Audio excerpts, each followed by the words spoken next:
The Child Development Centre's been here for a long time, and prior to COVID we were able to have your usual things you'd expect, so toys in the waiting room, with pictures on the walls. It was a bit more of a friendly environment. Obviously COVID happened and everything got wiped clean, everything got repainted a lovely magnolia colour, and all the carpets were sort of stripped bare, so it was a very clinical environment, and that's not really what the Child Development Centre's about. It's about being welcoming. Families come here for many years, quite often, so we wanted to look at how we could make it a more friendly environment for them post-COVID to come back in. Lots of the children that were coming in, it's difficult for them to come to an appointment.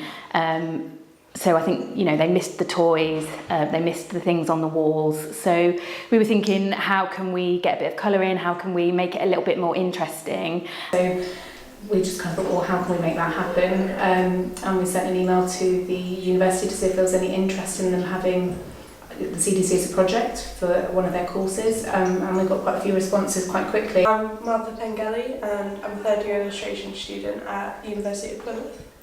I'm Mia Ingleby, I'm a third year illustration student as well. Yeah, so the project started as a group project, so a lot of the planning had other people involved, other students, and then when we actually started painting, we had lots of other students from our class volunteered help, which was very helpful and much appreciated.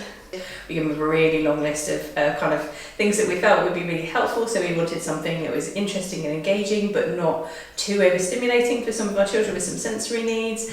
We wanted to kind of appeal to a wide range of ages of children and interests. We asked the children and the families to give us some feedback about what they wanted, and in that there was a lot of the marine kind of theme coming through, under the sea, fishes, things like that, but lots of children wanted dinosaurs, so we really wanted to kind of incorporate that in the theme, which is a little bit difficult, but luckily our students came up with the underwater prehistoric marine mammals. We also got the staff involved as well, because obviously it's their work environment as well, so we did a CPD session where we had lots and lots of feedback about the designs that we've got, and we kind of went at the end to the final vote of this design, and chose it as a collective really here, and then went back to the students who then made it happen.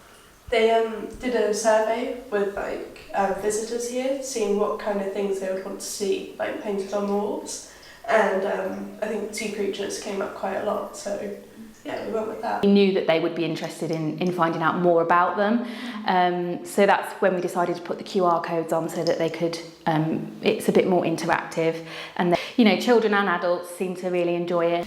The other thing that we've done is we've involved children with the kind of seahorse design, so in the waiting room. So we really wanted to involve children and young people in the designs in some way. So we got them to decorate seahorses and we hung them around the waiting room. So that's really nice as well.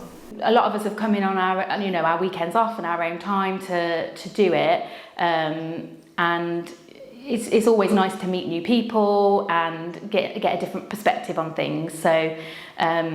And they've been really good, really talented, and they seem really enthusiastic about it as well, which is nice, and kind of wanting to make it a nicer environment. So yeah, it's been a really good experience. It's a really great opportunity. We're very happy with how it turned out. It's so nice hearing about how the visitors have been enjoying it as well. Yeah, it's definitely made it so worth it.